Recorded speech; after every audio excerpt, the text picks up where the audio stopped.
On va ouvrir la dernière conférence des journées d'éloquence qui est consacrée, comme vous le savez, à Robespierre. Vous pourrez à la fin de la conférence rallumer votre téléphone portable. Je vous demande d'accueillir directement Monsieur Biard et Monsieur Vauvel qui vont vous instruire sur ce personnage très intéressant et finalement très peu connu qui est Robespierre. Ils entrent sous vos applaudissements s'il vous plaît.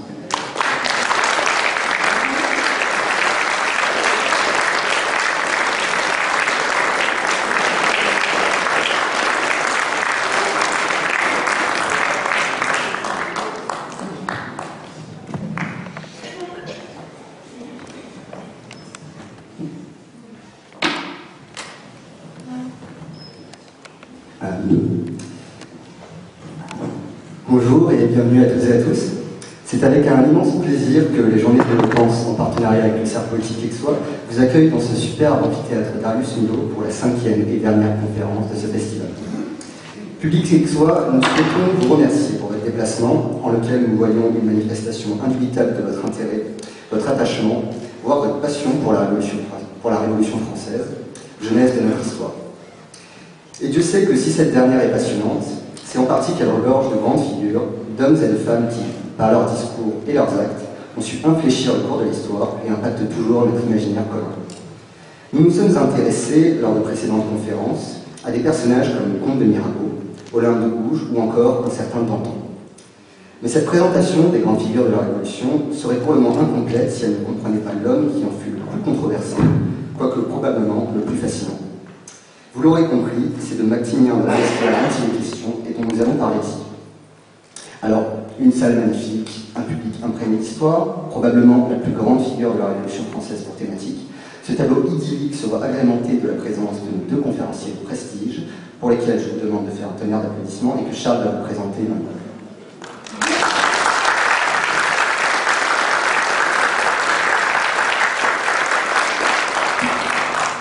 Alors, à ma droite, Michel Vauvel, vous êtes historien et universitaire, professeur d'histoire, spécialiste de la Révolution française. Vous avez succédé à Albert Soboul, prenant la direction du prestigieux Institut d'histoire de la Révolution française.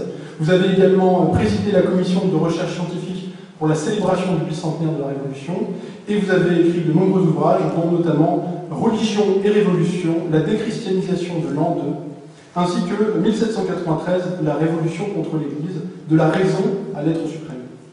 Tandis que vous, Michel Biard, à ma droite également, vous êtes également historien et universitaire, vous avez dirigé les annales historiques de la Révolution française et vous dirigez aujourd'hui le GRI, le groupuscule de recherche d'histoire de l'Université de Rouen. Vous êtes également président de la Société des études robespierristes et vous avez écrit de nombreux ouvrages, parmi lesquels La Révolution française, dynamiques et ruptures, 1787-1809, ainsi que La Révolution française, une histoire toujours vivante. Alors, à mes deux intervenants, je vous souhaiterais donc vous poser une question sur notre personnage central qui est Maximilien Robespierre. Robespierre est présenté comme un orateur médiocre. Comment un orateur médiocre a-t-il pu avoir une telle influence sur la Révolution ? Merci de votre présentation et de cette question pour le moins pertinente, puisque d'emblée, ça nous met au cœur du rapport entre la réalité ou les réalités et la légende noire. Et l'on sait comment Robespierre est un personnage pour lequel la légende noire pèse d'un poids considérable. Cela pose aussi, me semble-t-il, d'emblée des questions décisives. Qu'est-ce que c'est qu'un bon orateur? Qu'est-ce que l'éloquence? Est-ce qu'il suffit d'avoir une voix puissante et d'être capable de grandes envolées lyriques? Est-ce qu'il suffit de posséder un certain nombre de ficelles, entre guillemets, de l'art oratoire pour être éloquent? Ou bien le fond prime-t-il sur la forme? Auquel cas, évidemment, l'éloquence sera dans le fond de la pensée et non pas dans la forme du discours, dans le fond et de ce que cela révèle sur ce que c'est que l'orateur et sur qui est l'orateur. Si j'ose le paradoxe, je pense qu'on peut être un bon orateur sans être éloquent. Et somme toute, la fameuse phrase qui est traditionnellement attribuée à Mirabeau, même si elle est peut-être une phrase fausse, qui est un autre problème, parlant de Robespierre, il ira loin, il croit tout ce qu'il dit. Cette phrase, évidemment, prend toute son importance puisque cela montre l'éloquence du personnage. Et puis j'ajouterais, pour finir cette très brève introduction, que cela pose également, bien sûr, comment dire, une distance par rapport à notre société actuelle, où nous sommes habitués à des discours où la forme est de plus en plus privilégiée sur le fond, où les communicants donnent des fiches à celui qui va prendre la parole, où les petites phrases ont le succès que l'on sait, et la caricature, c'est peut-être le Twitter, le tweet où vous devez résumer votre pensée en 140 signes, ce qui aurait fait frémir les orateurs de la Révolution. Alors, nous allons vous proposer une séance où Michel Vovel et moi allons alterner les prises de parole, découpées en substance, primo en une très brève approche quantitative pour vous montrer quand Robespierre, tout bêtement, prend la parole. Ensuite, j'évoquerai sa formation intellectuelle, comment devient-on un bon orateur et un orateur éloquent. Et puis nous évoquerons, et là je céderai davantage la parole à Michel Vovel, sa pensée politique, ses prises de position. Et puis ensuite, dans une troisième et dernière ou avant-dernière partie, nous évoquerons la légende noire, la postérité, et ce qui nous mènera jusqu'à nos jours, y compris avec des caricatures qui en soient parfois données, comme c'est le cas dans le dernier roman de Fred Vargas, que vous avez peut-être lu pour certains. Alors tout d'abord, la brève approche quantitative. Incontestablement, Robespierre a été, on peut l'affirmer, un orateur de tout premier plan, un homme dont la parole a su convaincre, a su enthousiasmer, voire subjuguer. Pour autant, et là je tiens, nous tenons à le dire d'emblée, Robespierre a toujours été un député parmi d'autres. Quand il était au comité de salut public, il était un membre parmi d'autres, il n'avait pas un pouvoir particulier, et de ce fait, il est évident que son immense popularité, son prestige, son influence, son aura, le poids de sa parole pèse sur son influence. Et c'est bien là que justement on voit comment l'éloquence peut jouer. À l'Assemblée constituante, il est dans les orateurs qui interviennent le plus souvent. Un dictionnaire de l'Assemblée constituante qui a été publié il y a un moment déjà par une historienne, sous la direction d'une historienne américaine, Edna Lemay, montre qu'il est dans la cinquantaine de ce qu'elle appelle les grands orateurs. Il intervient plus de 300 fois, exactement 336 fois pour 29 mois si on veut être extrêmement précis. Cela donne une idée de la fréquence de ses interventions, c'est-à-dire qu'il suffit de multiplier 29 par 10 pour voir qu'on est à quelque chose comme une intervention tous les 3 jours, avec évidemment des hauts et des bas, puisqu'il peut intervenir certains mois tous les jours et d'autres mois beaucoup moins. Au Jacobin, on recense à son actif là aussi de très nombreuses interventions qui suscitent l'enthousiasme. Et je voudrais citer l'enthousiasme provoqué par son discours le 21 juin 1791, qui n'est pas n'importe quelle date, c'est le moment de la fuite du roi avorté, comme chacun le sait, à Varennes. Le 21 juin 1991, il fait un discours aux Jacobins, et voilà ce que Camille Desmoulins, dans son journal, en rapporte. L'impression que son éloquence naturelle, l'impression que son éloquence naturelle et la force de ses discours faisaient sur l'Assemblée, il parle des Jacobins bien sûr, faisait sur l'Assemblée était telle que plus de 800 personnes se levèrent à la fois, tout à la fois, et entraînées comme moi par un mouvement involontaire, firent un serment de se rallier autour de Robespierre et offrirent un tableau admirable par le feu de leurs paroles, l'action de leurs mains, de leurs chapeaux, de tout leur visage, et par l'inattendu de cette inspiration soudaine. Excusez-moi du peu, mais j'ai un peu de mal avec l'histoire de la solitude de Robespierre, rien qu'avec cette petite citation de Camille Desmoulins. À la Convention, nous sommes en train de travailler sur un dictionnaire des membres de la Convention, donc là c'est tout neuf ce que je vais vous donner. À la Convention, il prend la parole 228 fois. 228 fois, donc une centaine de fois de moins qu'à la Constituante, sauf qu'il y a quand même un nombre de mois qui n'est pas le même, 22 mois au lieu de 29. La répartition de ces interventions est tout à fait significative aussi, mais je ne veux pas vous abrutir avec cela. Il y a des moments où il parle plus, au moment de la chute des Girondins, par exemple. Et ce qui est frappant, c'est qu'il commence à parler moins à la Convention à partir du moment où il entre au comité de salut public. Alors dans l'absolu, le comité de salut public, c'est le 27 juillet 1993. Dans l'absolu, on pourrait être amené à faire un raisonnement faux, au demeurant. Il rentre au comité de salut public, donc il voudrait éviter les débats à la Convention, les débats contradictoires. Il voudrait diriger à partir du comité. Alors attention, je suis même persuadé justement, c'est plus ce que je pense que c'est complètement faux. On a d'autres exemples, je pense notamment à Collot d'Herbois qui vont dans le même sens. Ces gens interviennent moins à la Convention en raison du travail absolument considérable qui est mené au sein du comité de salut public.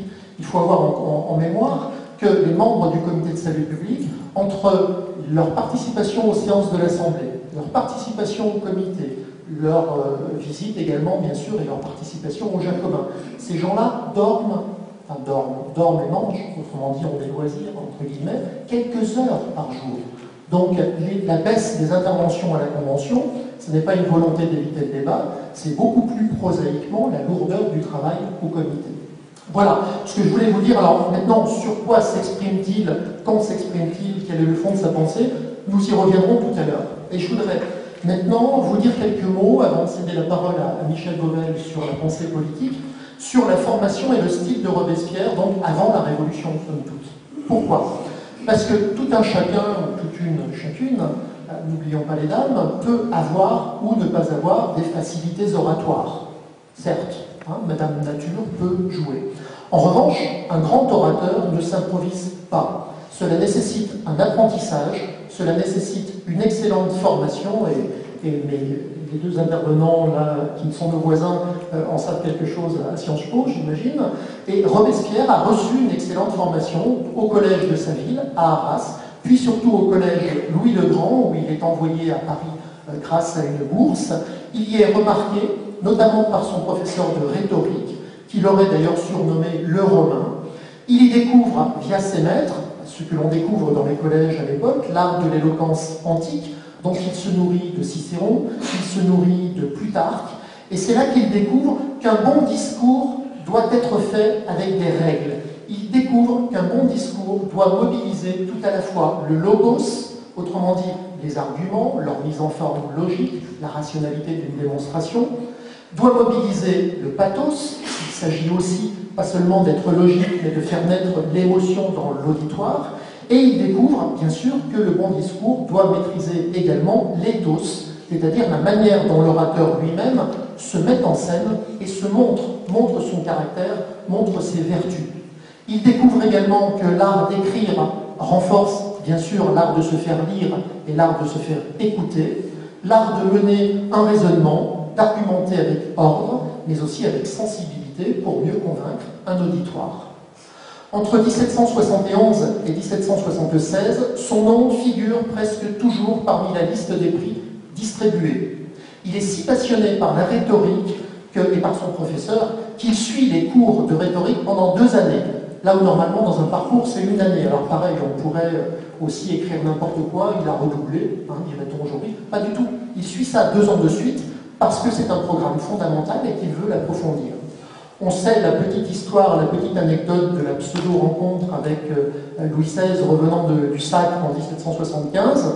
Louis XVI se sera arrêté à Paris devant le collège Louis le Grand et Robespierre aurait lu quelques vers. Un certain nombre d'historiens maldisants se sont empressés de dire « ah là là », etc.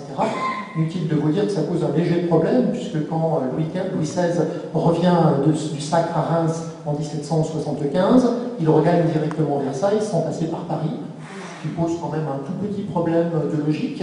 C'est-à-dire qu'en gros, ça n'a pas existé, ou alors la rencontre a existé, mais elle se place beaucoup plus tard, et de toute façon, j'ai envie de dire, et alors, quelle importance, En 1778, il commence les 3 années qui le conduisent à réussir son examen de licence en droit, qu'il obtient en mai 1781, et il quitte son collège Louis le Grand avec un dossier derrière lui qui mentionne, je cite, ses talents éminents, sa bonne conduite, ses succès dans le cours de ses classes, tant aux distributions des prix de l'université qu'aux examens de philosophie et de droit.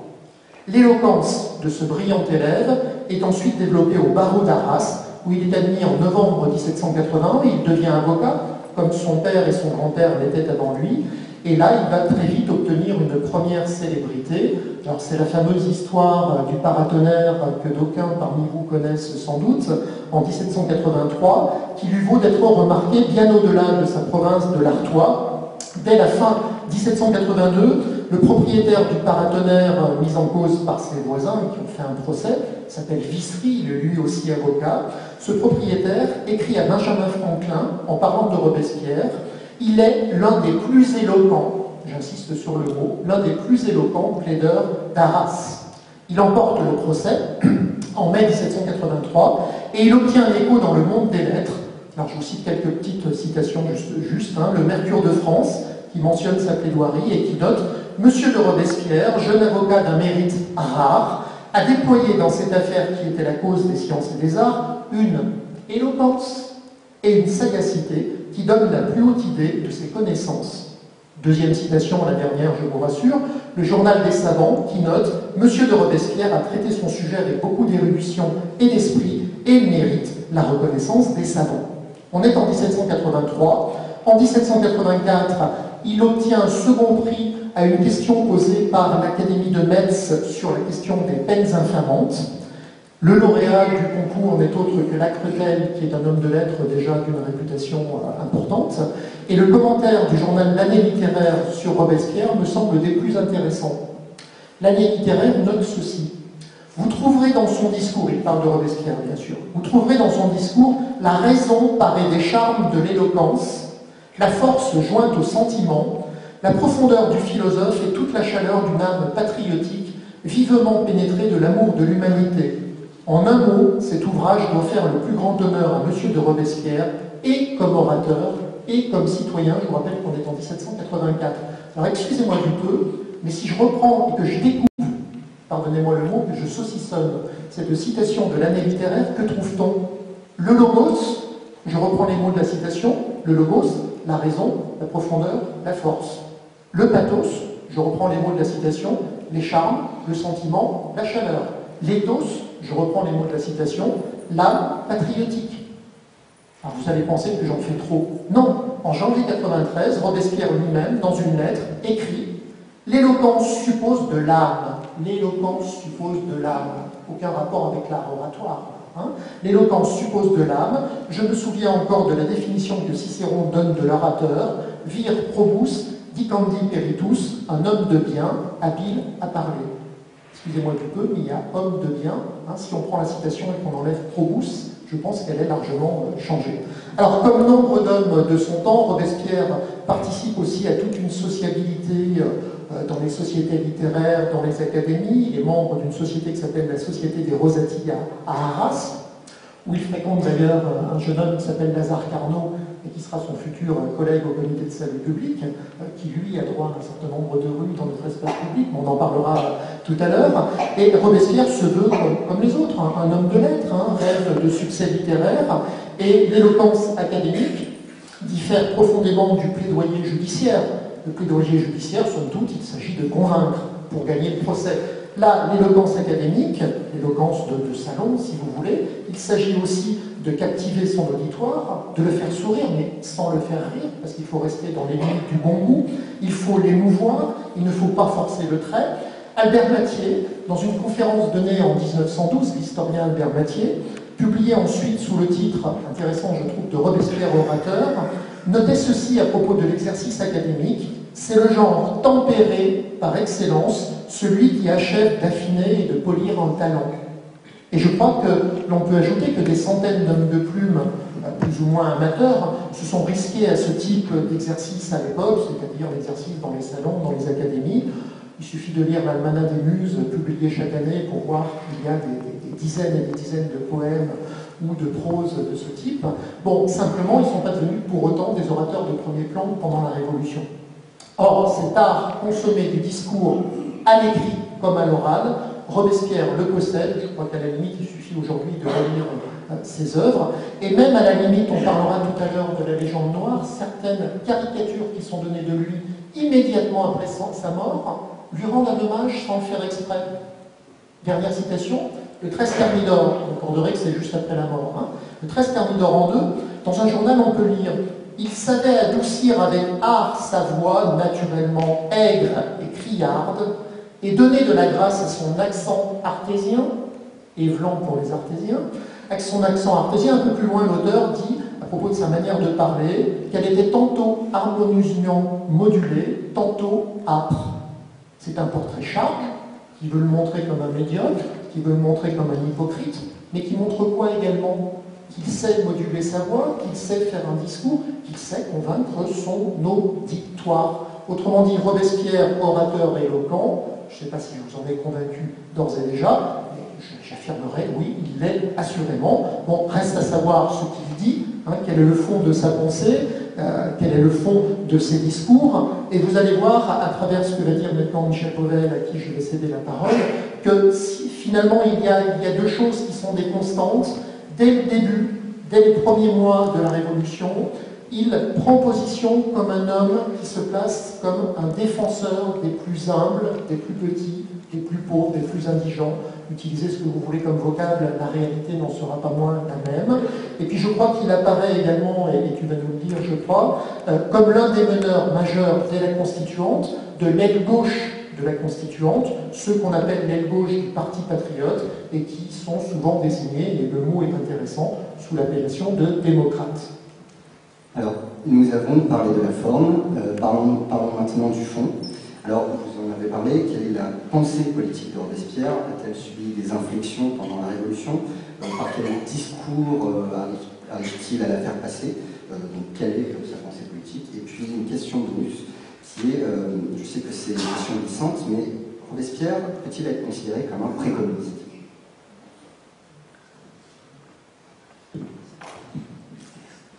Je prends la parole à la suite de mon élève, collègue et ami, Michel Viard, que je suis très heureux de retrouver ici. Et Michel Viard a ouvert cette conférence par où elle devait l'être, c'est-à-dire en répondant à l'objet de votre concours d'éloquence et en posant directement le problème de Robespierre orateur. Et c'était évidemment essentiel. Orateur, bon orateur, mauvais orateur, bredouillant, entrecoupé, ou au contraire, s'impose. Il y a tout ceci qui vous a été présenté. Mais je pense effectivement qu'il faut maintenant se poser la question de Robespierre tel qu'il nous est présenté par l'histoire et par l'historiographie, sous deux visages antagonistes, et je vais résumer en quelques thèmes rapides ce qui représente pour nous, au-delà de toutes les idées, de tous les stéréotypes hostiles, et très simplement, scandant les thèmes, je dirais que d'abord il est bien, comme Marat s'est présenté, l'ami du peuple, c'est l'autre ami du peuple, Robespierre, si vous me passez ce raccourci. Et il se caractérise dans toutes ses déclarations, mais aussi dans toute une attitude affirmée dès le début de la Constituante, comme le défenseur du peuple. Il parle pour le peuple, et je cite, le petit peuple, mais aussi tous les déshérités, les exclus, les juifs. Il est partisan, il participe à ces mouvements pour l'émancipation des juifs.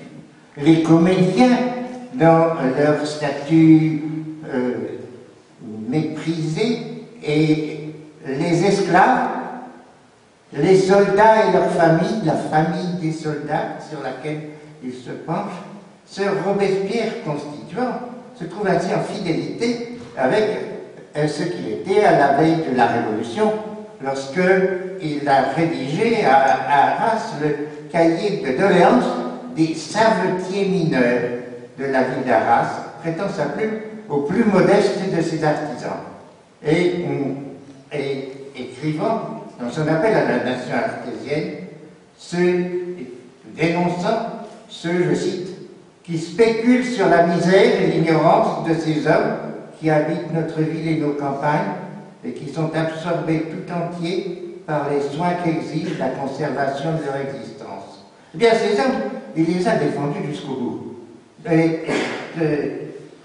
dans le dernier, le grand discours prononcé au soir du 8 Thermidor aux Jacobins, c'est vers eux qu'il va se tourner encore.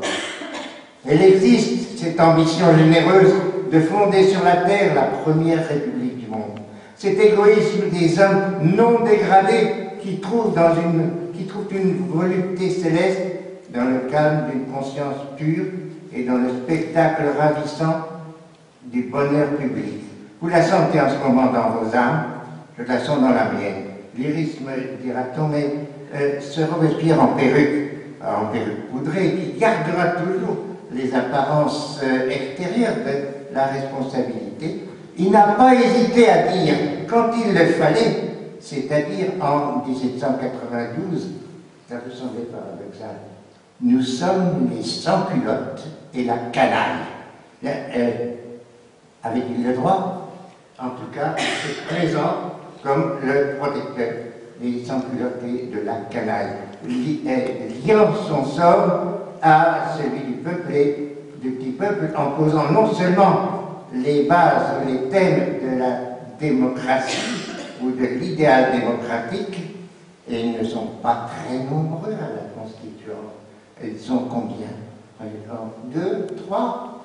Il y a l'abbé Grégoire, il y a Pétion, il y a quelques autres. Mais Robespierre apparaît et quand il présente cet idéal démocratique comme celui d'une démocratie sociale.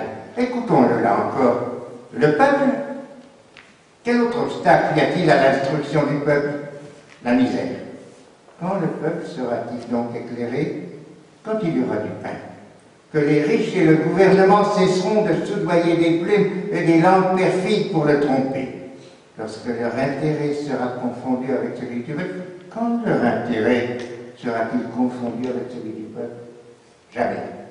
Et ce Robespierre, qui propose ainsi un idéal social, cet idéal n'est pas celui de la socialisation des moyens de production, ni d'une société socialiste, mais dans le contexte même de son époque, celui d'une société de petits producteurs, chacun possédant une terre, un petit atelier, une boutique, capable de nourrir sa famille, rencontre somme toute de l'idéal égalitaire de la sans-culotterie des villes et des campagnes.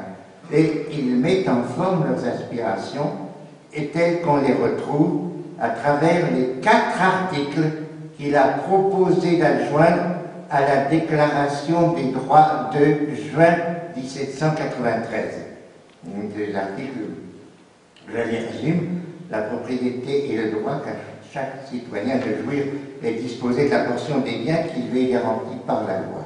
Donc, le droit de propriété est réaffirmé, mais ce droit de propriété ne peut, le 3e article, préjudicier ni à la sûreté, ni à la liberté, ni à l'existence, ni à la propriété de nos semblables.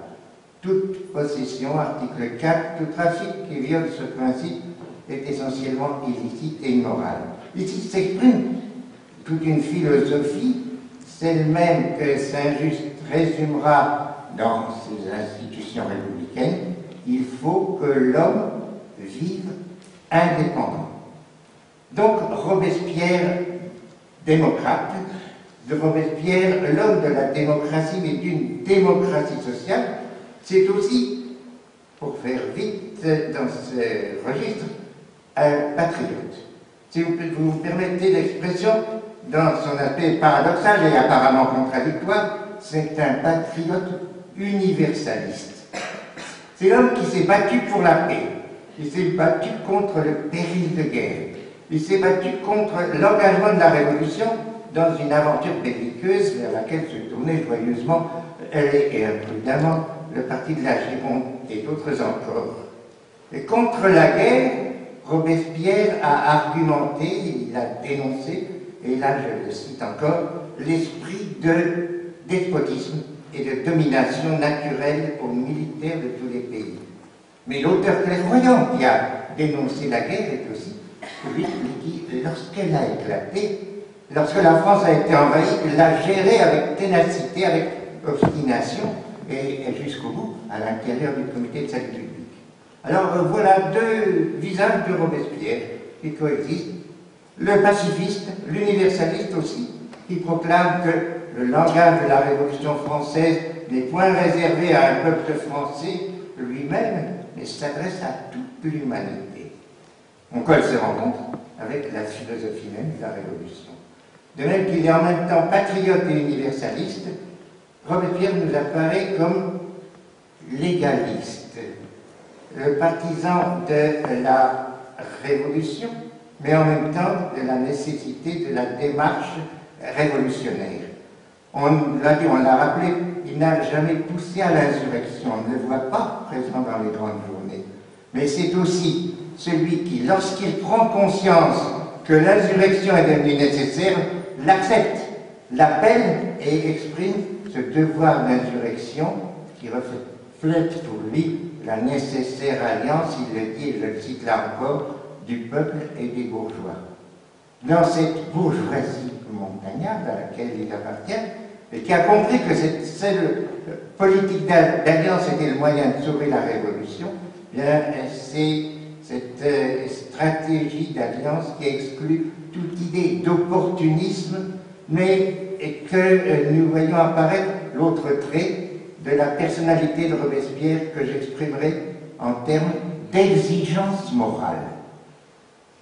Robespierre a été dès l'époque désigné par le peuple parisien comme l'incorruptible. L'incorruptible, mais c'est un titre et qui n'a pas été distribué libéralement, au hasard.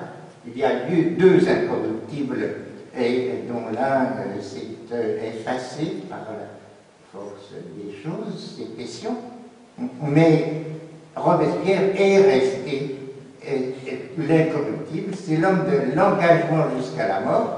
Et là encore, même ses adversaires, même ses ennemis l'ont reconnu.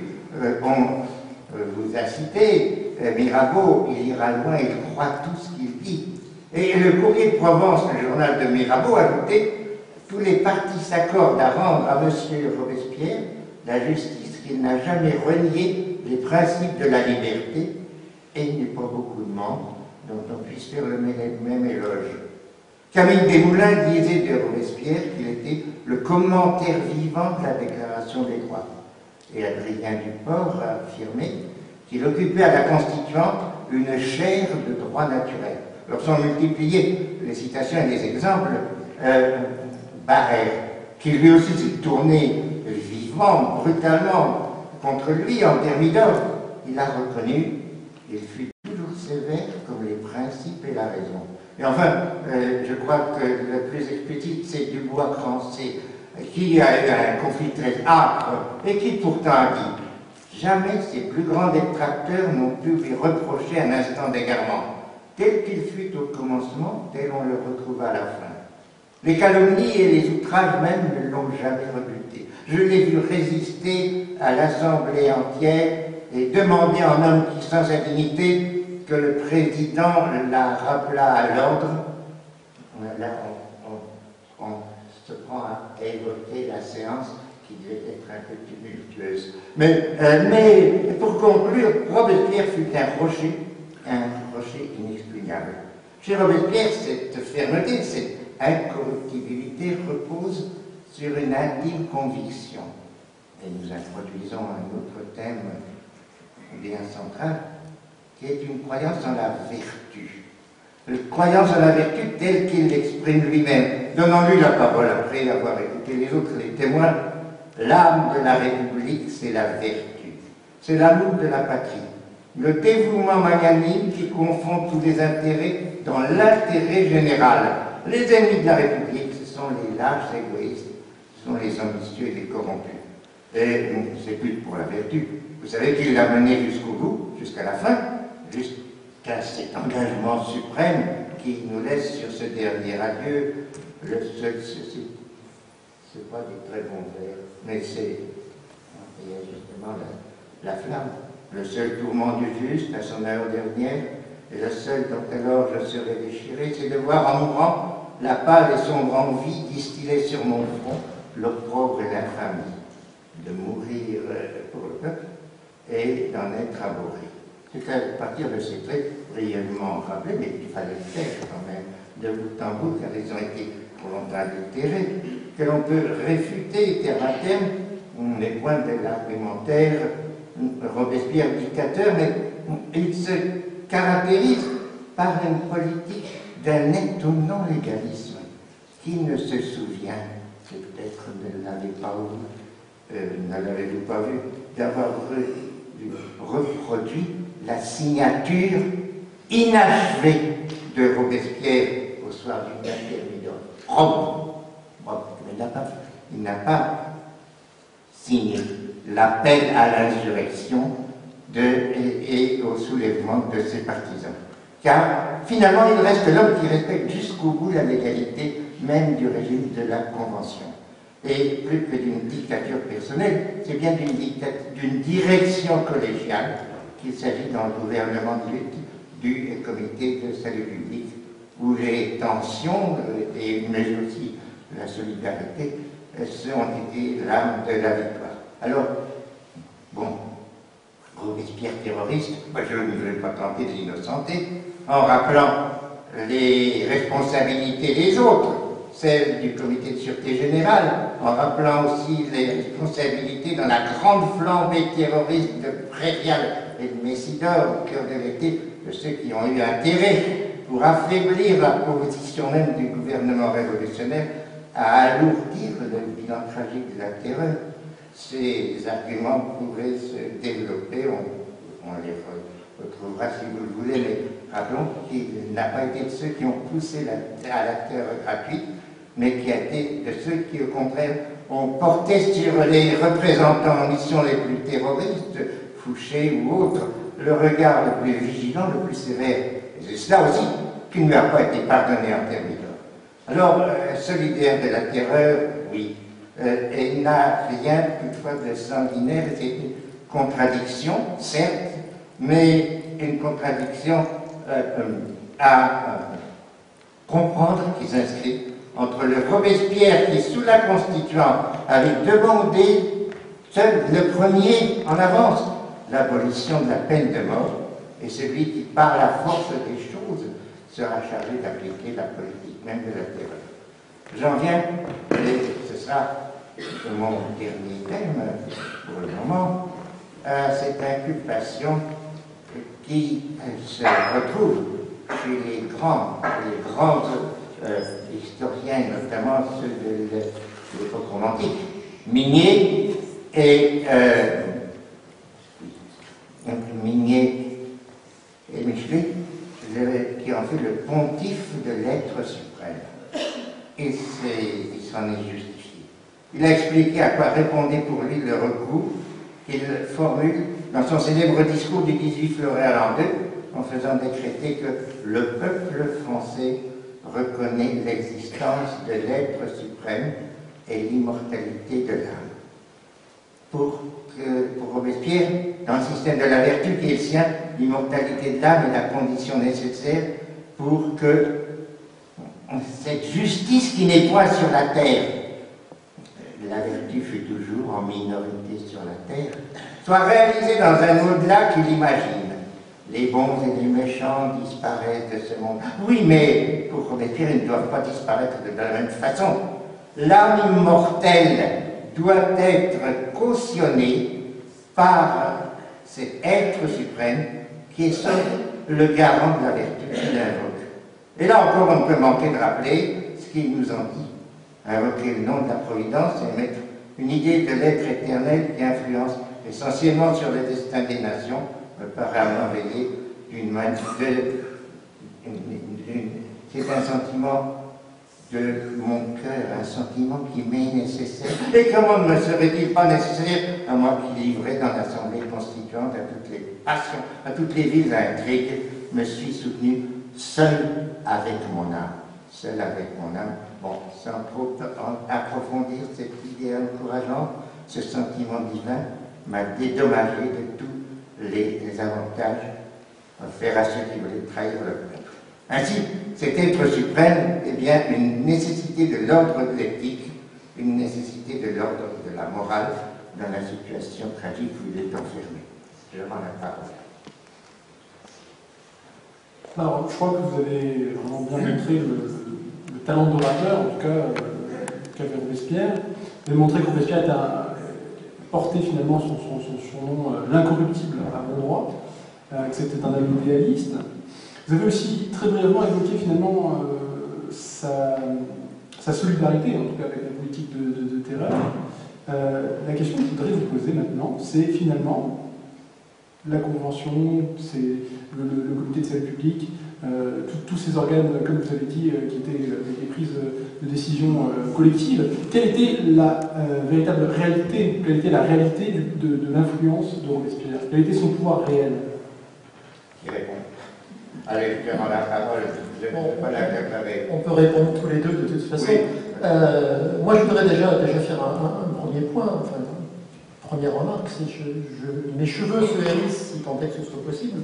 Une fois encore, quand j'entends parler de politique de terreur, il n'y a pas eu de politique de terreur. Il y a eu à un moment donné dans la France révolutionnaire une répression d'une ampleur complètement exceptionnelle qu'il ne s'agit en rien de nier, etc., mais qui était une situation que moi j'aime appeler d'exception plutôt que de terreur, même si le mot a été employé. Ce que je veux dire par là, c'est que les historiens actuellement, dont je suis, mais il y a aussi quelqu'un comme Hervé Levers, par exemple, sont en train de réfléchir à cette période et de se dire que finalement, il faudrait un jour se débarrasser de cette image qui devient par trop encombrante, de terreur avec un T majuscule, hein, c'est-à-dire un objet réifié et associé évidemment au seul Robespierre si possible.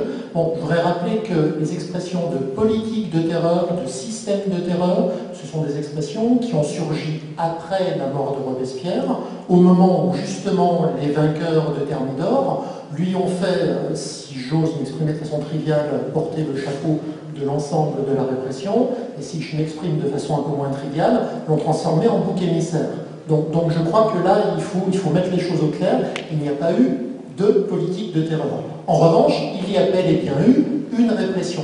Et l'un des récents biographes de Robespierre, il s'agit d'Hervé Levers, dont la biographie est parue en 2000, je crois que c'est 2015, c'est cette année, a eu une lecture dont nous parlions hier, Michel Vauvel et moi, et qui me semble intéressante, une lecture autour du fameux discours justement du 17 Pluviose en 5 février 1994. Robespierre ne parle que 2 fois en Pluviose, mais dans les 2 fois il y a ce discours-là, ce fameux discours qui associe les mots vertu et terreur. Et c'est un discours qui est très connu, hein, puisqu'il y a le fameux passage « La vertu sans laquelle la terreur est funeste, la terreur sans laquelle la vertu est impuissante ». Bon, et régulièrement, on prend ce discours comme une espèce de discours terroriste, justement. On utilise ce discours avec terreur, avec un T majuscule, alors que dans le texte, il n'y a pas de majuscule. Et Hervé Levers dit qu'il faut cesser de lire ce discours comme une espèce de... Alors parfois, on va jusqu'à dire des hérésies, comme un discours matrice du totalitarisme, de je ne sais quoi. Non, il nous dit qu'il faut lire ce discours à la lumière de ce que Robespierre a reçu comme formation intellectuelle, et rassurez-vous, je ne vais pas reparler du collège, mais cette fois-ci de ses lectures. On évoque souvent la lecture de Rousseau pour Robespierre, on associe souvent Robespierre et Rousseau. Il n'a pas lu que Rousseau, il a lu aussi Montesquieu, et tant d'autres. Or, chez Montesquieu, on trouve dans l'esprit des lois quelque chose qu'Hervé Levers nous montre comme étant extrêmement intéressant, et je partage volontiers son opinion. Dans l'esprit des lois, Montesquieu écrit que le gouvernement républicain a pour fondement la vertu, et que le despotisme, lui, repose sur la crainte. La République d'un côté, la vertu, de l'autre côté, le despotisme, la crainte. Et si on prend ça, si on prend l'esprit des lois, si on prend Montesquieu et qu'on relit le discours de Robespierre, qu'est-ce qu'on peut avoir comme lecture? Dans le discours de Robespierre, le gouvernement révolutionnaire repose forcément sur la vertu, pour une raison simple, parce que c'est la République, et que la République repose sur la vertu. Et il repose également sur la crainte, et il utilise le mot terreur, parce que le mot est utilisé à ce moment-là, mais il l'utilise dans ce sens, et surtout pas dans le sens d'une politique complètement hypothétique de terreur ou de système inventé. Il utilise le mot terreur comme le mot crainte. Le gouvernement républicain repose sur la vertu car il est républicain, le gouvernement révolutionnaire, pardon, et il repose sur la crainte par nécessité.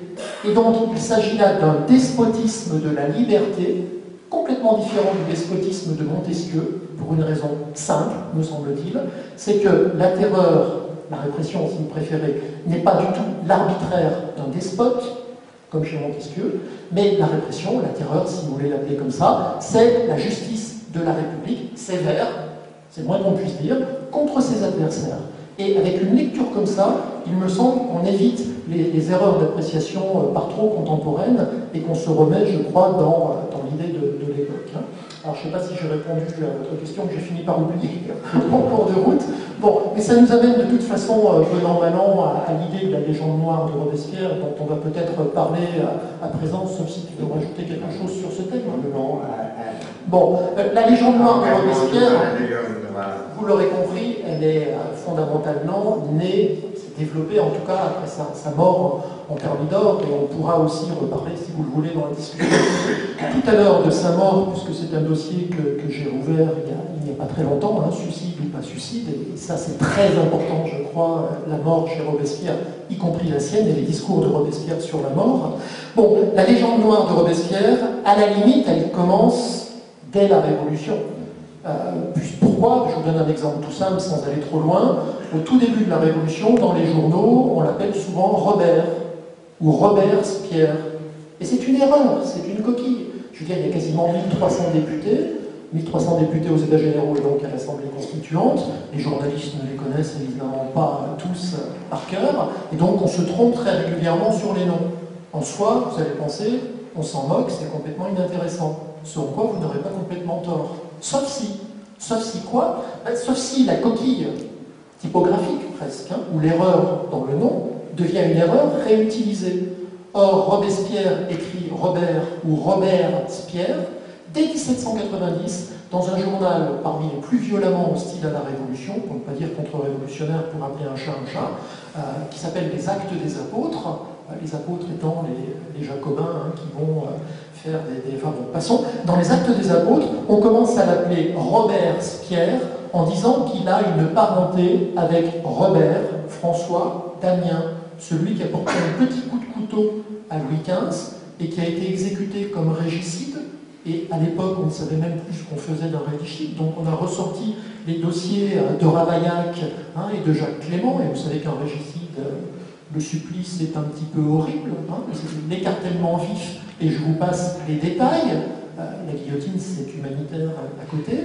Et on pourra en parler aussi si vous le souhaitez. Et en tout cas, Robert, François, Damien, on invente une parenté entre lui et Robespierre. Autrement dit, dès 1790, on évoque un Robespierre régicide avec, pour le moins, de l'avance sur janvier 1793. Alors, dès la Constituante, il est évident qu'il y a des caricatures qui sont données de lui, et il le sait, on le voit dans ses discours.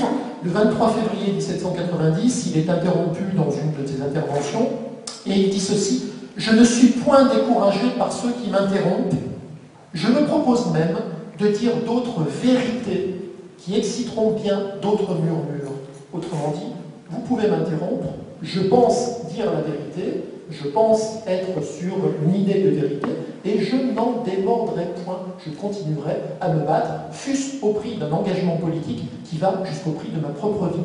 Et ça, c'est quelque chose qui me paraît important. Ces hommes de la Révolution française vivent la politique tout autrement que ceux qui sont aujourd'hui nos hommes politiques ou nos femmes politiques, je ne les oublie point, rassurez-vous. C'est-à-dire qu'à cette époque-là, on vit un engagement jusqu'au bout. Hein, et l'engagement jusqu'au bout, c'est la fameuse devise la liberté ou la mort, c'est-à-dire c'est pas liberté ou la mort au sens soit mon frère, soit pour la liberté ou je te tue. C'est je m'engage politiquement en faveur de la liberté, et si la liberté devait succomber, je préfère mourir que de voir la liberté succomber. C'est pas du tout le même raisonnement. Hein. Alors la légende noire, je dis qu'elle prenait surtout sa matrice fondamentale avec Thermidor. Alors là, on aurait l'embarras du choix, et je ne veux pas vous assommer parce qu'on pourrait sortir de cette salle dans 4 jours et vous seriez morts de faim et de soif avant, sans doute. Encore qu'une petite cure. Bon, soyons sérieux, la légende noire, on prend 2 portraits par exemple, je n'en prendrai que 2. Le premier, c'est Merlin de Thionville, qui est un membre de la Convention lui aussi, montagnard, mais qui a su se recycler politiquement à temps. Il le compare à un chat, dans un portrait de Robespierre, qui est publié immédiatement après l'exécution du Billy Thermidor. Hein. Il le compare à un chat, et voilà ce qu'il dit. Alors il évoque plusieurs personnages qui sont animalisés, ce qui est assez banal à l'époque.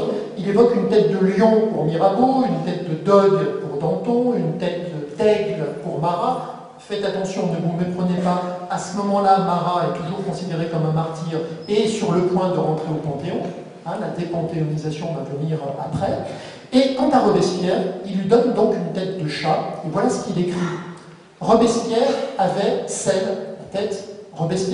d'un chat, mais cette figure changeait de physionomie. Ce fut d'abord une mine inquiète, mais assez douce, du chat domestique.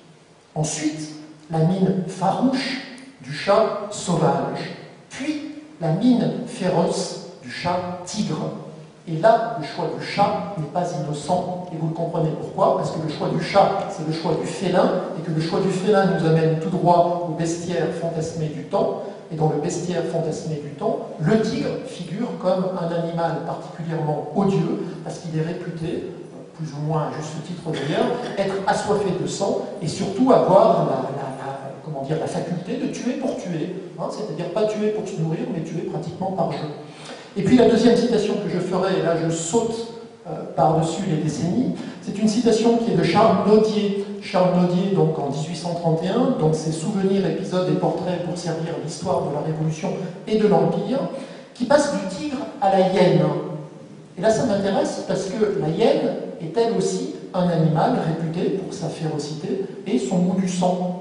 Et dans un passage que je qualifierais en étant très gentil, de pour le moins outrancier, et vous voyez que je ne suis pas très gentil finalement, mais je pense que je pourrais être plus méchant que ça, dans un passage pour le moins outrancier, il évoque Robespierre, je cite, comme une bête de proie, à la bouche longue, pâle et serrée, à la voix rauque dans le bas, fausse dans les tons élevés, et qui se convertissait dans l'exaltation et la colère en une espèce de glapissement assez semblable à celui des hyènes. Vous m'accorderez sans peine qu'on est quand même en pleine outrance, pour ne pas dire en plein délire, mais la démonstration n'en reste pas moins la même.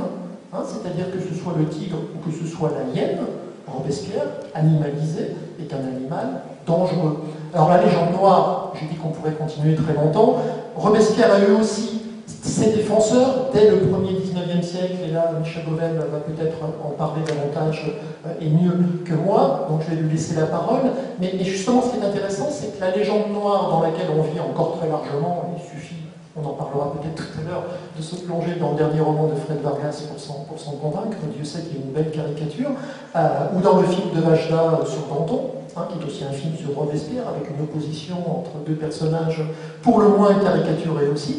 Il y a eu la légende noire, il y a eu les défenseurs, donc on va vous parler des défenseurs, et puis ça nous amènera à une dernière question, avant que les questions elles-mêmes viennent, et quand je dis les questions elles-mêmes, ce sont les vôtres, celles du public, auxquelles nous répondrons bien volontiers, dans la limite de nos capacités, comme il se doit. Ça nous amène à une question finalement toute bête. Est-ce qu'on peut être encore aujourd'hui robespierriste ? Est-ce qu'il y a et qu'est-ce que ça veut dire? Est-ce qu'il y a une pensée qui continue à être une pensée utilisable dans une boîte à outils politique? Et puis à la limite, question centrale, pourquoi est-ce que ce personnage dérange toujours au point de susciter des polémiques lorsqu'il s'agit de baptiser une rue, ou pas de baptiser d'ailleurs, à Paris, ou lorsqu'il s'agit à Marseille, si je ne m'abuse, de débaptiser une autre rue ou place, plus exactement. Je te laisse la parole. Alors, je reprends le flambeau, mais en continuité. Oui, le roman noir ou le dossier à charge de Robespierre vous est exposé jusqu'à l'histoire du chat, qui est quand même assez forte. Et ce portrait charge, bien, on doit très rapidement lui le compléter par l'autre discours. Je l'ai déjà suggéré, dès l'époque, en même temps, l'époque thermidorienne, qui est celle du grand déballage, qui est celle de l'agressivité la plus impitoyable à l'égard de Robespierre. Robespierre, dans la forêt des guillotines, quelle image là encore, Robespierre, ayant guillotiné le bourreau, se guillotine lui-même. Mais à côté de cela, eh bien, j'ai évoqué ces autres qui pour n'être pas robespierriste, lui-même ses adversaires, comme Cambacérès, déclaré que le jugement définitif de Robespierre était renvoyé à la postérité. Et c'est Thermidorien eux-mêmes qui ont rappelé qu'il n'était pas question, qu'il ne pouvait être question de mettre en doute les convictions et l'honnêteté de Robespierre. Et c'est cet hommage rendu par ses ennemis mêmes qui explique comment on voit les républicains du XIXe siècle. Je veux dire la génération 1830. Cette génération des Godefroy Cavaignac, lui-même fils d'un conventionnel montagnard, qui vont se référer, qui vont redécouvrir Robespierre à l'appui des nouvelles revendications dans lesquelles ils se reconnaissent, en citant, prenant comme texte de référence les 4 articles que Robespierre avait proposé d'adjoindre à la nouvelle déclaration des droits de l'homme en 1993. Ces 4 articles qui, en posant les limites du droit de propriété, lui donnent des bornes qui sont celles du droit à l'existence et du droit à la vie. Alors, de cette génération des républicains de 1830, on passe directement à cet autre héritage qui a été transmis dans les prisons de la monarchie de Juillet par Buonarroti. Buonarroti, ce rescapé de la conspiration de Babeuf. Babeuf qui avait été hostile à Robespierre, qui l'avait dénoncé en Thermidor et qui a ensuite révisé sa position, son jugement, en méditant sur la perte qui avait été faite à partir de sa chute.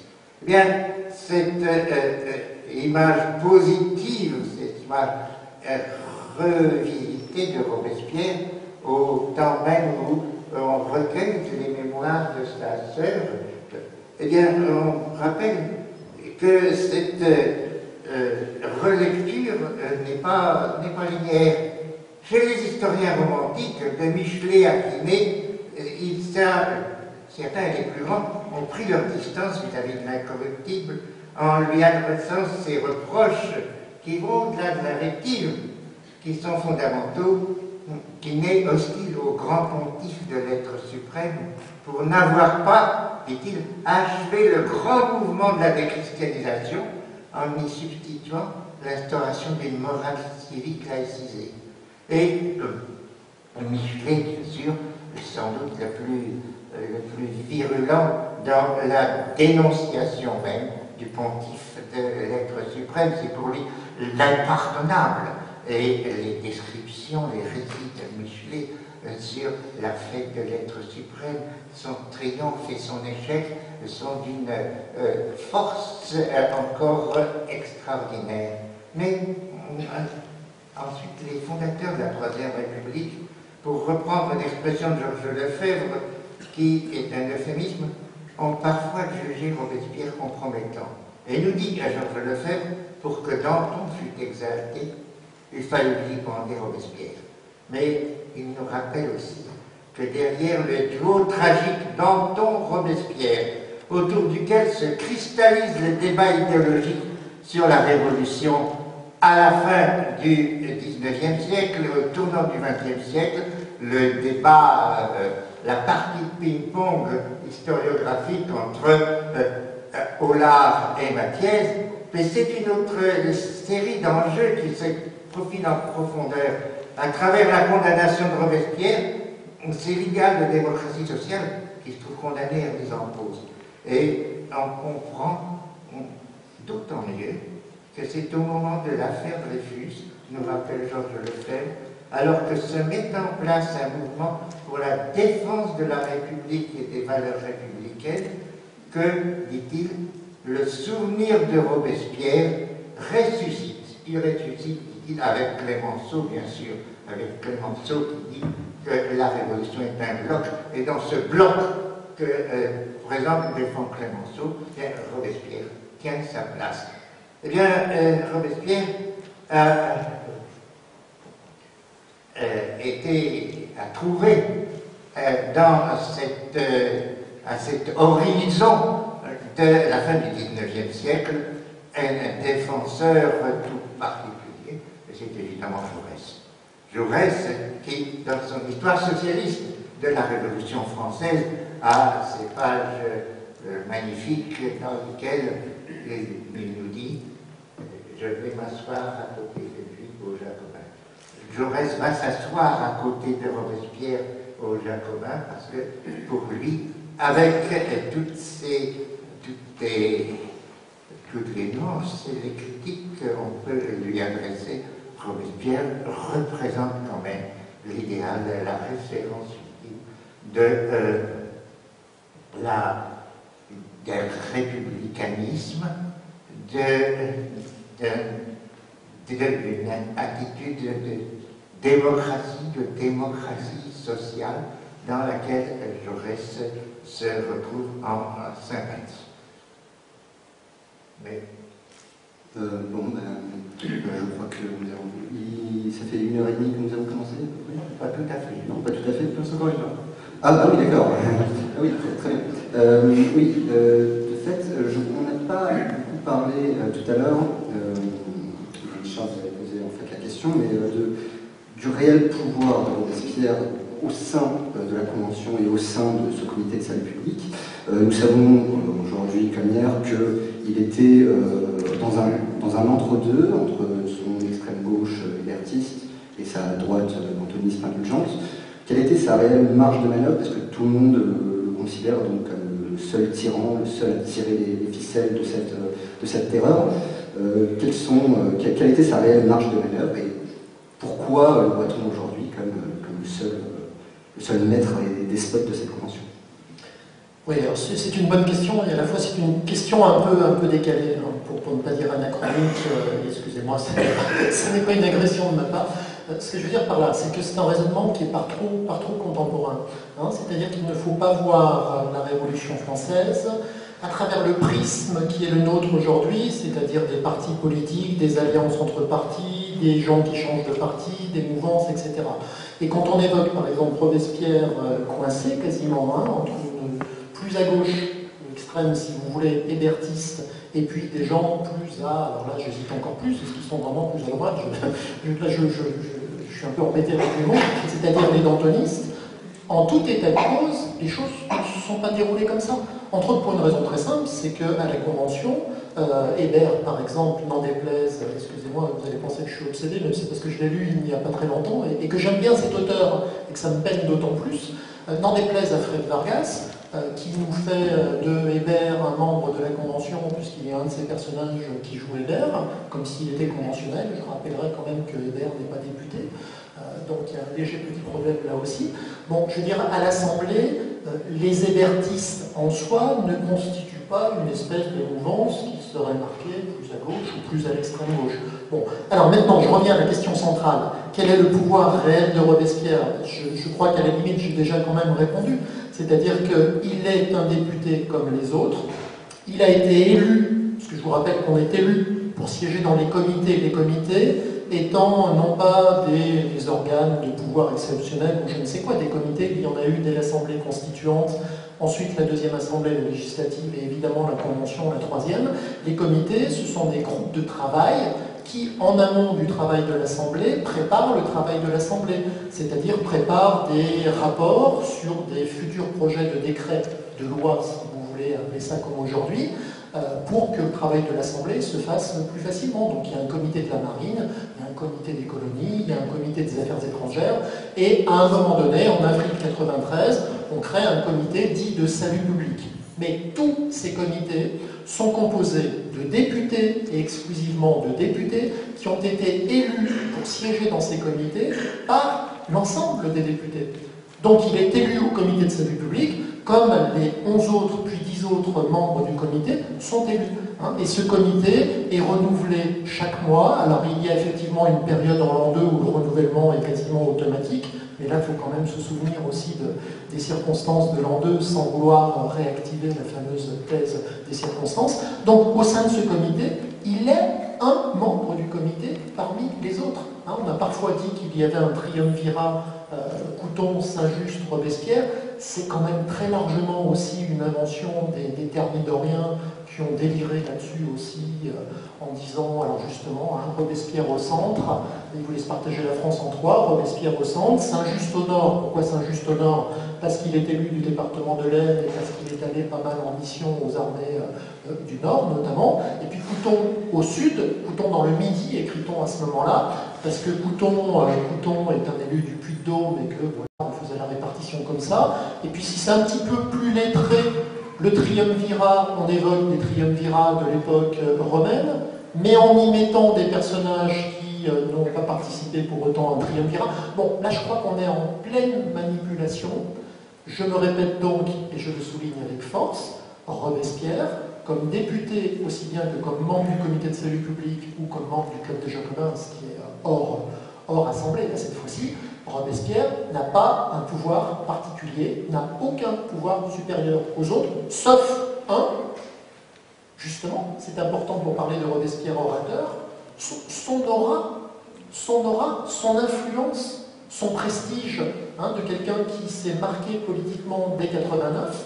Et là, je veux dire, je pense que c'est important, à condition de se reprojeter, de faire l'effort mental, de se reprojeter dans les conditions politiques de ce temps-là, où les gens pouvaient effectivement faire des discours très longs, très pensés, très construits, où à la Convention, on pouvait écouter un orateur pendant 5 heures sans discontinuer. Ça laisse un peu rêveur par rapport à nos usages actuels. Je pense que nous sommes devenus des nains en matière de rhétorique, me semble-t-il.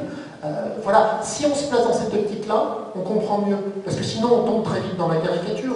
C'est-à-dire qu'il n'avait pas de pouvoir particulier, mais caricature qu'on retrouve, allez, ça doit faire la 5e ou 6e fois que j'y viens, chez Fred Vargas, c'est-à-dire pour le faire physiquement, il avait des petites lunettes et il suffisait qu'il baisse ses petites lunettes et qu'il jette un regard un peu méchant avec son teint livide ou bilieux, c'est au choix, sur le personnage, et évidemment le personnage allait être guillotiné le lendemain.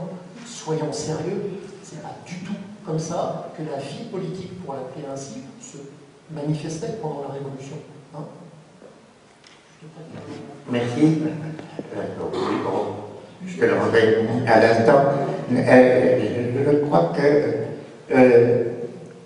il nous faut éviter le risque de passer pour hagiographique. Bien que l'argumentaire que nous avons développé l'un et l'autre soit sans ambiguïté.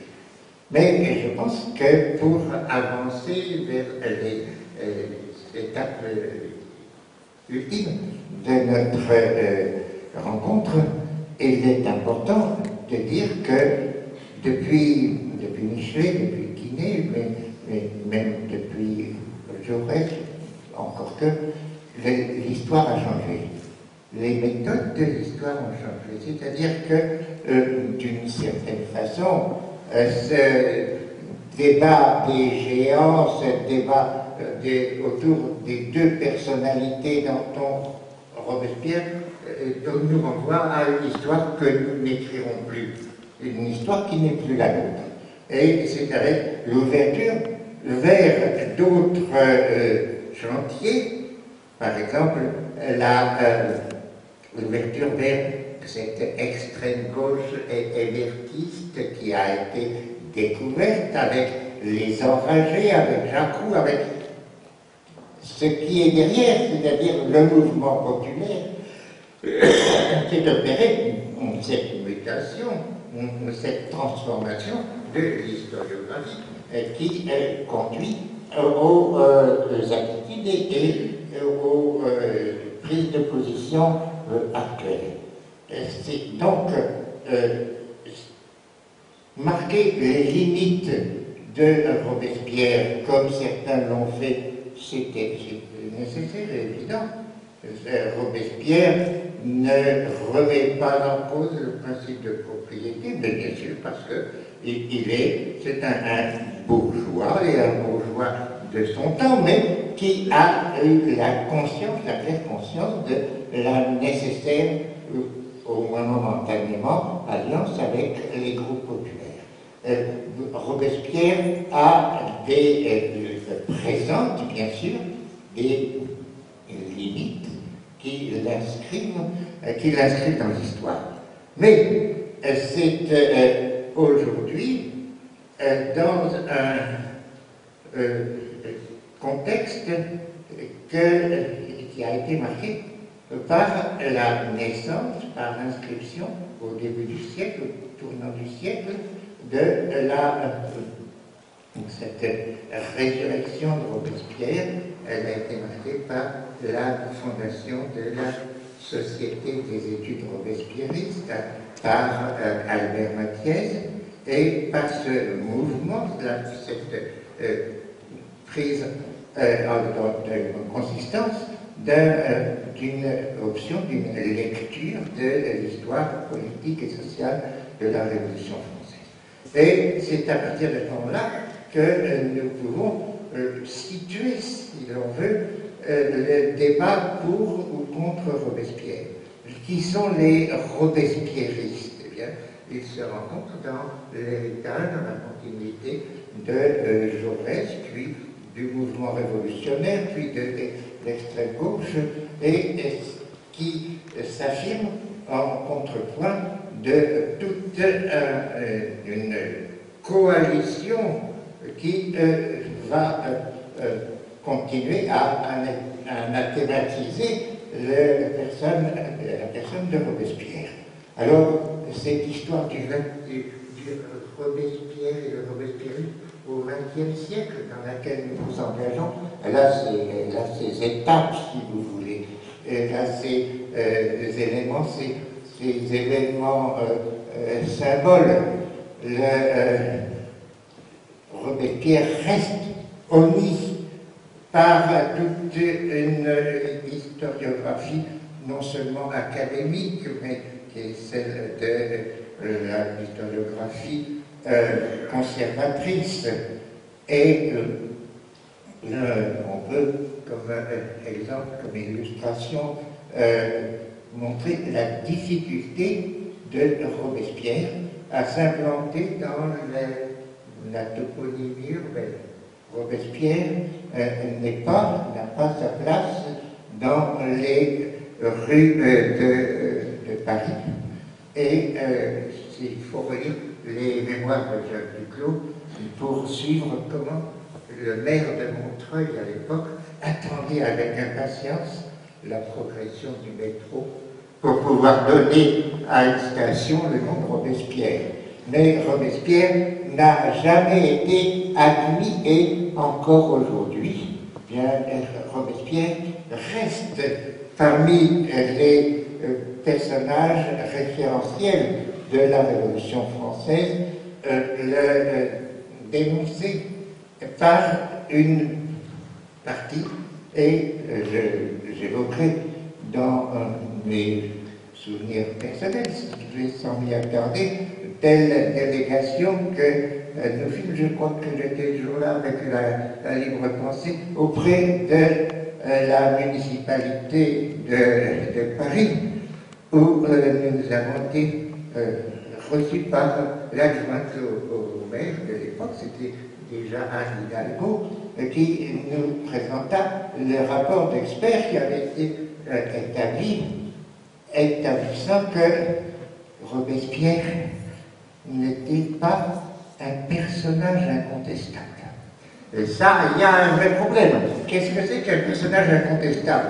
Bien sûr, mes complices de la libre pensée se sont empressés de rappeler qu'on venait d'inaugurer la place Jean-Paul II, qui lui, effectivement, est un personnage incontestable. Mais Robespierre, effectivement, dans les sondages qui ont été menés à l'occasion du bicentenaire de la Révolution française, ces sondages qui ont été exploités par mon élève Patrick Garcia, eh bien, qui montrent la place de Robespierre au hit parade des héros révolutionnaires.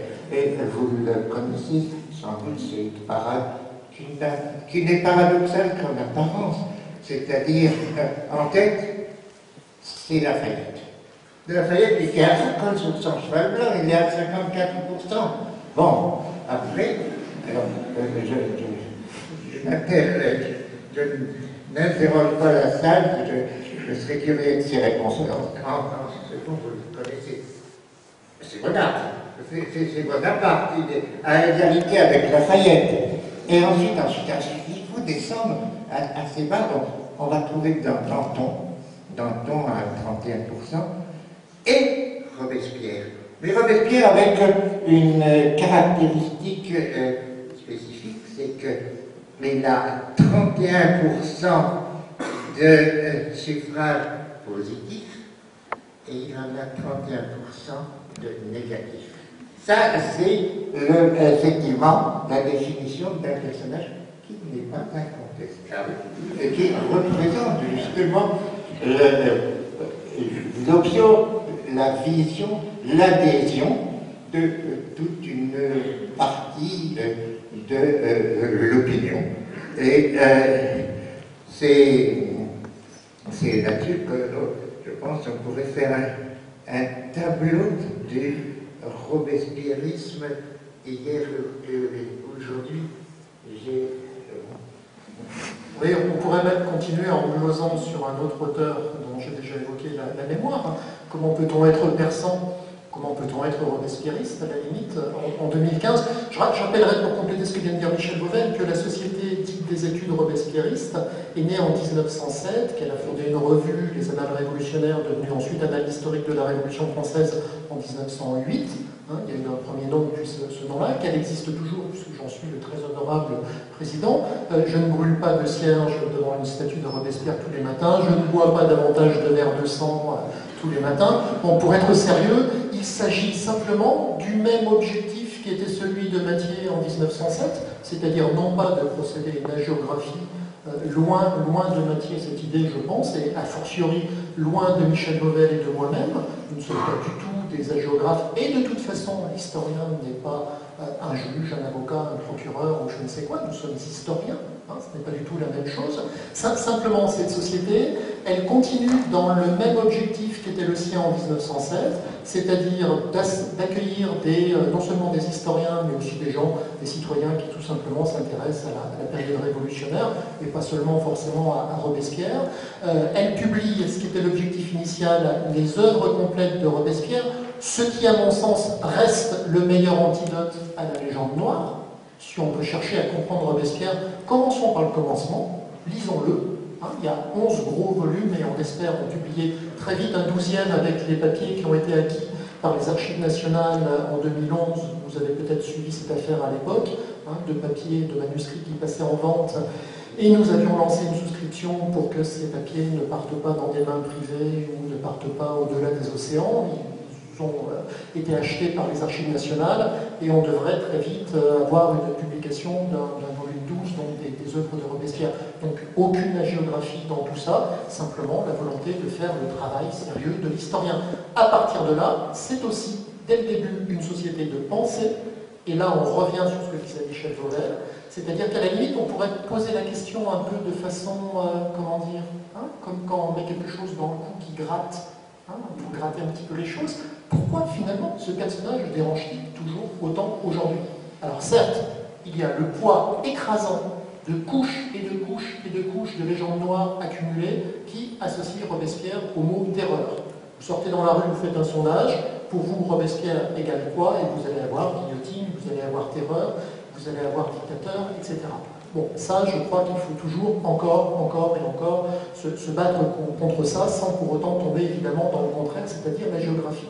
Mais en revanche, je crois qu'il dérange plus fondamentalement, parce qu'il a fini par incarner ce qu'il était, ce qu'il pensait entre 89 et 94, c'est-à-dire ce que tu appelais tout à l'heure l'image d'une république ou d'une démocratie sociale. Et moi, quand les étudiants me demandent finalement de résumer Robespierre en 140 signes, par exemple, ce que je réponds régulièrement, c'est que si je devais résumer sa pensée, d'abord je n'en ai pas envie, mais si je devais le faire, je résumerais par ceci que tu as dit tout à l'heure: le droit à l'existence est le principal droit naturel de l'homme en société, tous les autres dépendent de ce droit, et si à un moment donné, pour assurer ce droit à l'existence, on doit limiter, non pas interdire, non pas remettre en cause, mais borner, limiter le droit à la liberté du commerce, le droit de propriété, etc., Le droit d'existence étant le principal, il faut limiter, effectivement. Et ça, vous comprenez bien que dans notre monde libéral d'aujourd'hui, dans notre monde, justement, pour poser le paradoxe mondialisé, même si monde mondialisé, ce n'est pas très joli d'un point de vue littéraire, pardonnez à l'orateur de circonstance, voilà, ça choque parce que ça n'est plus très tendance. Oui, justement, avant que l'on me chasse, ajouter une nuance de provocation, une nuance de scandale. Mais attendez-vous, voilà. Y a-t-il un Robespierre postmoderne aujourd'hui? Bien, oui, je pense que dans le contexte des dernières décennies, à partir du tournant des années de la préparation du bicentenaire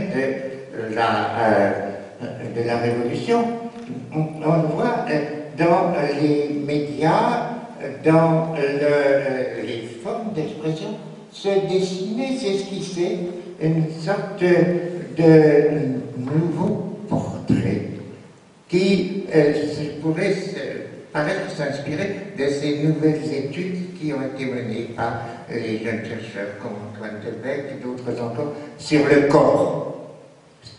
Pourquoi invoquer le corps? Eh bien, c'est parce que c'est un portrait que nous voyons apparaître dans des films comme Vajda, comme le Danton de Vajda, où le profil antagoniste de Danton et de Robespierre est évoqué dans le cadre d'un très beau film sur la Pologne des années 80. Mais c'est dans ce cadre, bien, on voit bien dans des scènes tout à fait frappantes, Robespierre qui balaye la table de victuailles où se complaît Danton, il y a le double portrait, d'une part, du héros à visage humain, et puis de l'autre. Et le héros à visage humain, c'est un gros. À ce titre, si vous voulez, le clivage politique est transgressé. Il y a d'un côté les gros. Ça pourrait être Mirabeau, ça pourrait être Danton, c'est-à-dire ceux qui mangent, ceux qui baissent énormément et qui sont les représentants donc d'une attitude devant la vie.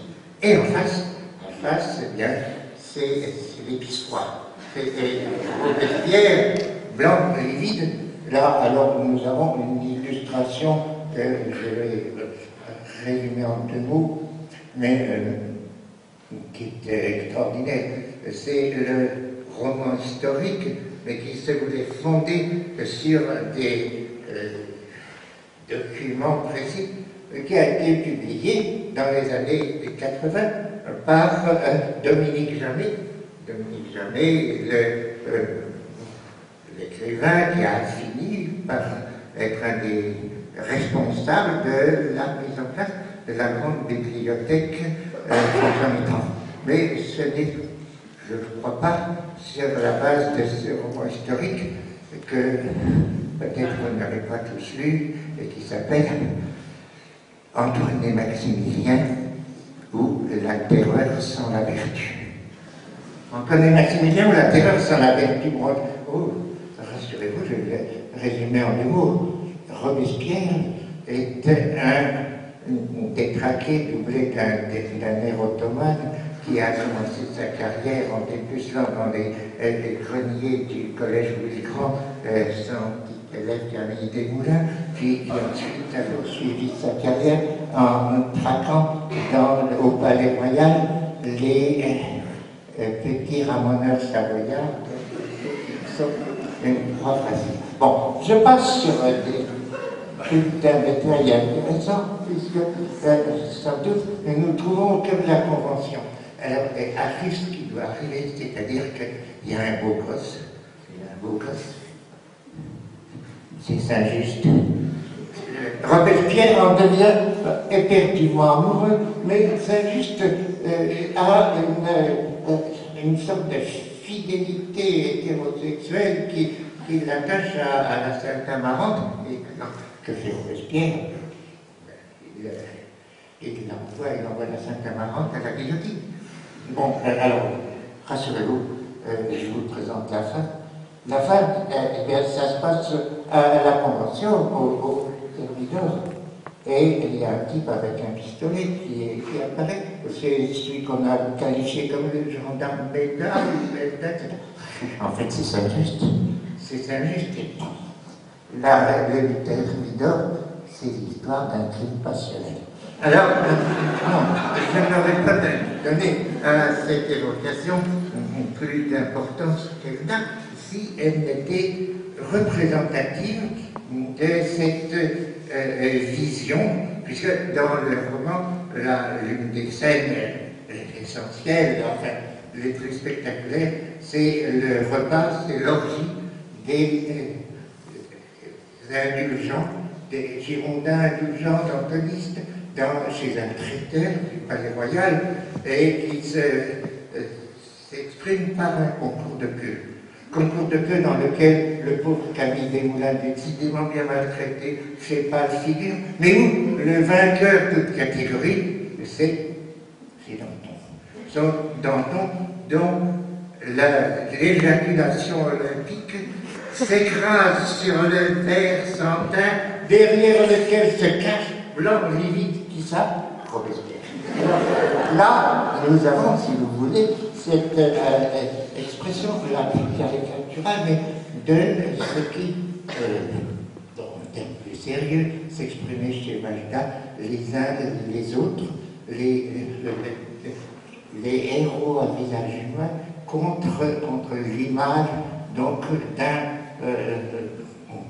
personnage qui serait le maire, le totalitaire, celui qui fait réciter en termes de langue de bois les articles de la Constitution à son chevet. Eh bien, cette antinomie, ce portrait contrasté, c'est peut-être une des formes, parmi d'autres, de ces relectures ou de ces illustrations à travers non seulement les médias, mais la sensibilité contemporaine.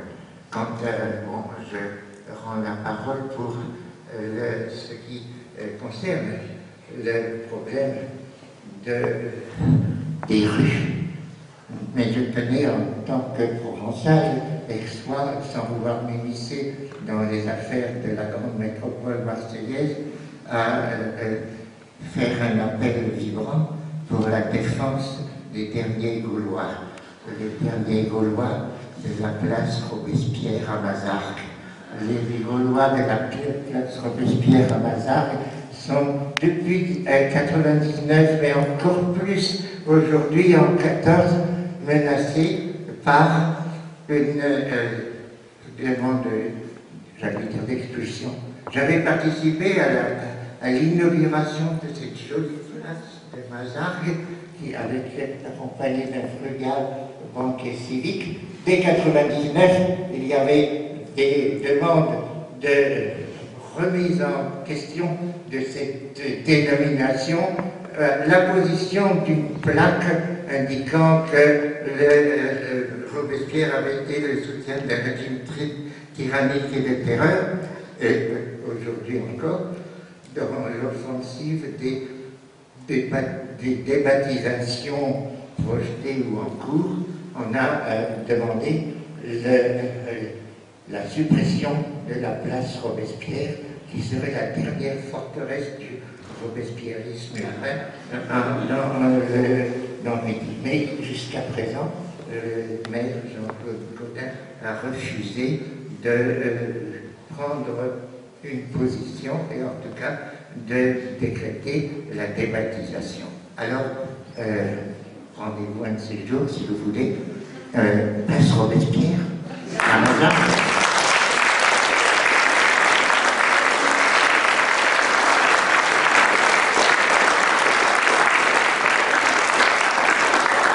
Merci à nos deux intervenants. Nous allons maintenant donner la parole à la salle. au public qui va pouvoir poser ses questions et j'espère que vous pourrez y répondre. Voilà. Monsieur.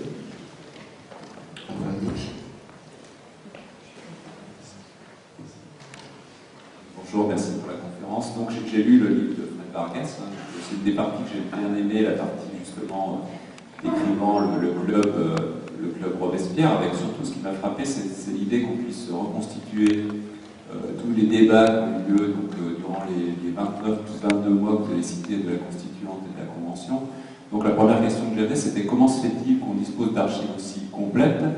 Et ça veut dire que finalement la restauration a été assez indulgente avec ces archives, puisqu'on les dispose encore, on en dispose encore aujourd'hui.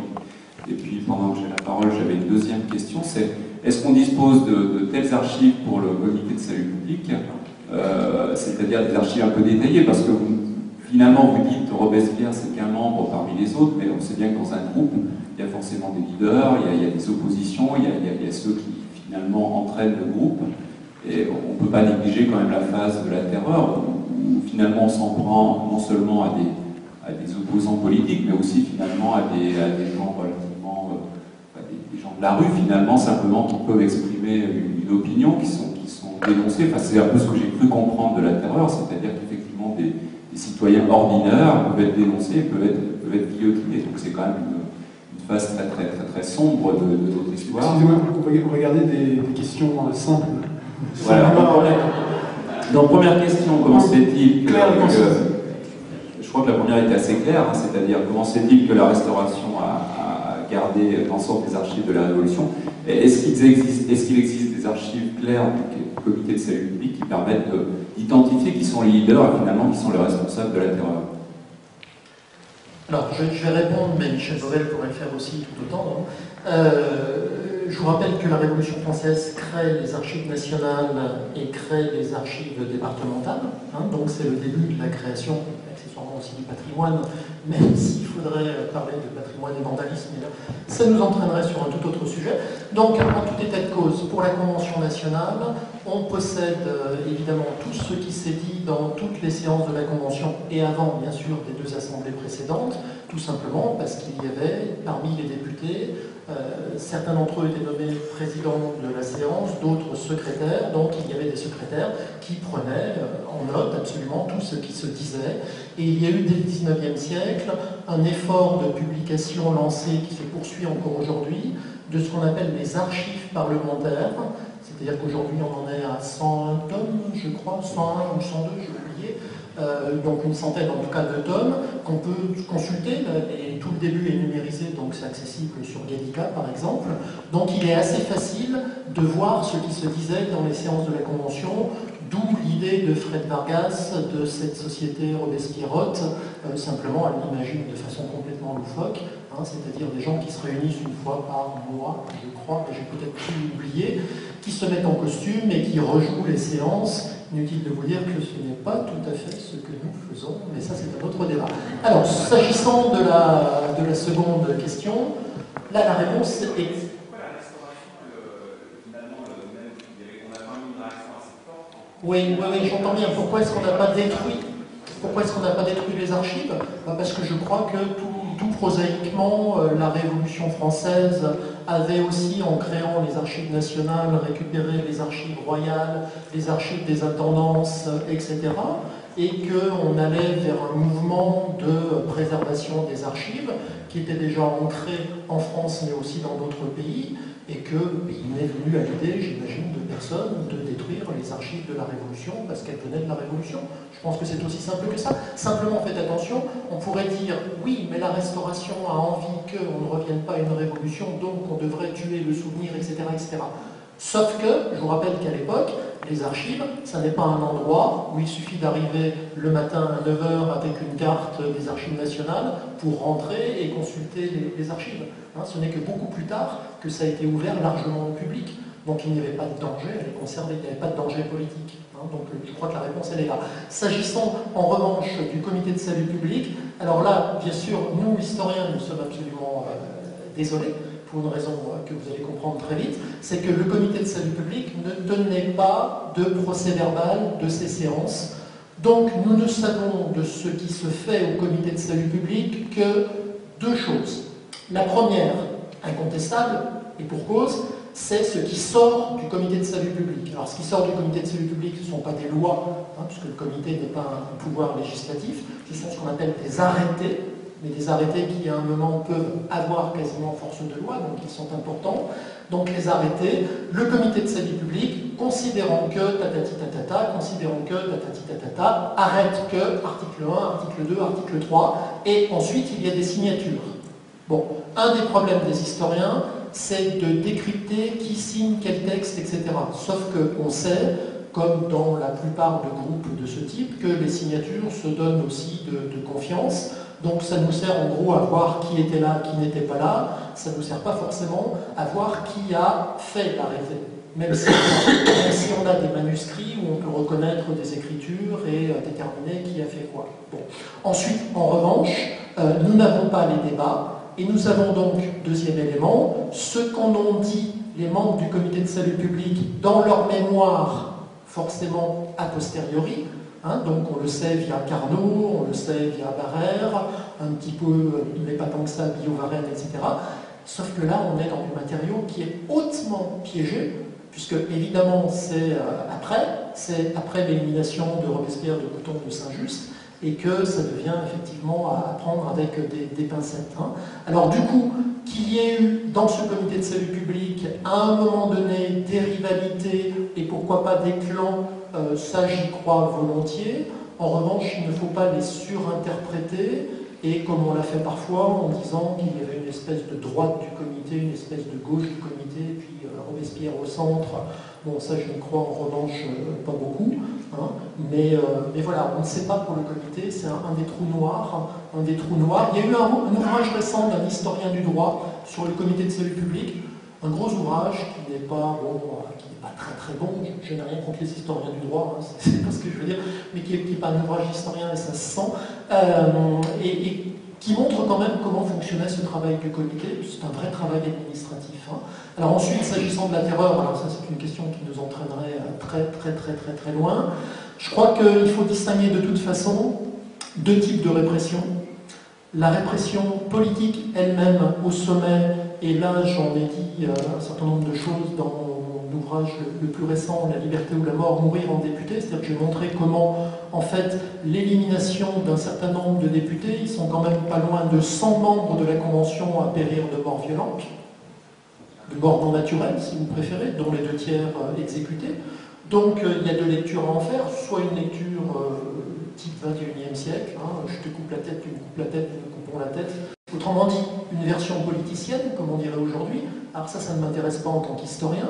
Moi, ce qui m'intéresse en tant qu'historien, c'est d'arriver à montrer à partir de quel moment les oppositions politiques en viennent à ne plus pouvoir être réglées autrement que par l'élimination de l'adversaire. Je vous rappelle que Couthon est handicapé et dans un fauteuil roulant, sauf si vous me démontrez, je n'en crois rien par avance, que l'on peut tomber de son fauteuil roulant et s'ouvrir le front jusqu'à l'os. Soyons sérieux, j'ai des enfants, mon fils un jour a pris un mauvais coup, il avait sur le crâne littéralement un œuf, et je ne plaisante pas en disant un œuf, pour autant le crâne n'avait pas explosé, la peau n'avait pas explosé, le crâne c'est extrêmement solide, se l'ouvrir jusqu'à l'os, ça suppose une sacrée chute. Alors maintenant, après, je suis incapable de dire s'il est tombé tout seul ou s'il s'est balancé dans un escalier avec son fauteuil. Le seul qui n'esquisse pas un geste de toute évidence, c'est Saint-Just. Je méprise la poussière qui me compose, bon, il y a un discours célèbre de Saint-Just là-dessus. Moi, je crois qu'ils ont tenté collectivement, à part sans doute Saint-Just, de mettre fin à leur jour, dans la même logique politique que celle qui sera celle des martyrs de Prairial un an plus tard, mais qui a été aussi celle d'un député girondin le 30 octobre 1793, etc., etc. Ils ne sont pas les seuls, et politiquement on se suicide aussi bien chez les girondins que chez les montagnards, et qu'on a tenté immédiatement de leur voler cette mort. Pourquoi? Parce que tenter de se suicider, c'est mourir en homme libre. Et c'est refuser l'ignominie de la guillotine, et c'est refuser l'idée d'être traité comme des criminels. Et il y a toute une culture en amont avec ça, derrière ça.